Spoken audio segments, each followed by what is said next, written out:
Coucou! Alors aujourd'hui, on va faire ensemble un fond de carte, d'ATC, d'ATS, de ce que vous voulez. On va d'abord le travailler avec des encres oxyde qui, vous savez, quand on les utilise, pour celles qui les connaissent, ont un effet un petit peu laiteux, un petit peu crayeux, plutôt un peu mat, plutôt mat même. Donc on va essayer de les travailler de façon à les rendre brillantes. Donc je vais vous montrer comment faire ça. Je vais donc, j'ai pris 3 couleurs, du jaune, du rouge et du violet. Donc pour la jaune, c'est celle-ci. Je prends ma petite brosse de maquillage qui permet de faire des fonds tout doux.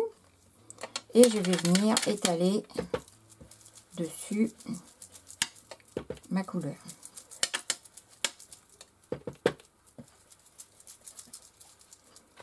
Voilà. Ensuite, je prends cette couleur. Alors, ça peut se faire avec n'importe quelle couleur, bien sûr. Je garde, je change pas de brosse, hein, je continue comme ça.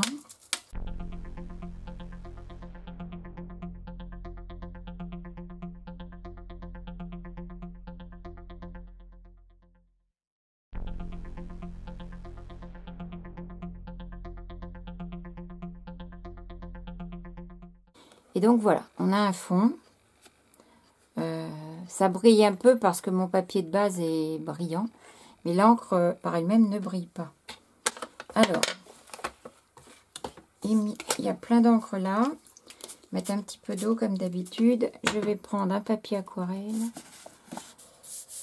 Peut-être le détremper un peu, mais parce que je jette jamais les encres.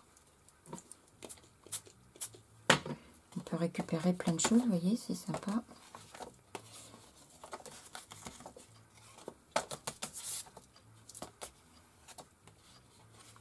Voilà, il suffit même d'un petit par-ci, par-là pour récupérer un petit peu de coulure. Bon, évidemment, c'est un papier à dessin, donc il fait un peu la tête, mais quand il sera sec, il reprendra sa forme. Il n'y a pas de souci. Voilà. Comme ça, j'aurai un petit fond déjà prêt. Toc, je vais le mettre ici. Voilà. Donc, je vais l'enlever. Hop. Donc, voilà. On est... je voudrais que vous voyez comment ça donne. Je vais approcher un peu. Voilà, encore un petit peu. Voilà. On y est. Donc, maintenant, je vais prendre une lingette bébé humide. Et je vais venir passer sur ma couleur. Pousser ça en frottant. Il ne faut pas hésiter à frotter parce que sinon vous n'y arriverez pas. En fait, on enlève comme une couche de mat.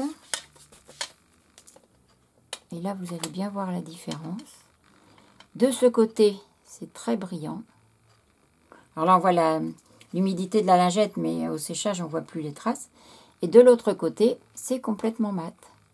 Donc, vous voyez, avec des Distress Oxyde, on peut faire apparaître du brillant. Et pour cela, l'astuce, c'est de travailler sur du papier photo. Mais alors, le papier photo, il faut que ce soit du papier photo de bonne qualité. J'ai pour ma part essayé sur du papier photo assez fin, là, de chez Action. Ça ne fonctionne pas. Là, moi, j'ai pris je le fais avec 2 sortes. Moi, j'ai du papier satin, comme ça. Alors, peu importe la marque, hein, c'est du papier photo satin. C'est quand même une qualité supérieure. Et du papier Premium Gloss, qui a une base brillante aussi. Et qui rend effectivement, qui donne beaucoup de brillance à votre couleur de fond. Voilà. Donc, c'était la petite astuce que je voulais vous montrer aujourd'hui. Comment faire briller vos oxydes pour faire des fonds, pour faire des découpes, pour faire tout ce qui pourrait vous être utile. Voilà, et bien j'espère que ça vous plaira. Je vous fais de gros bisous et puis je vous dis à très vite. Au revoir.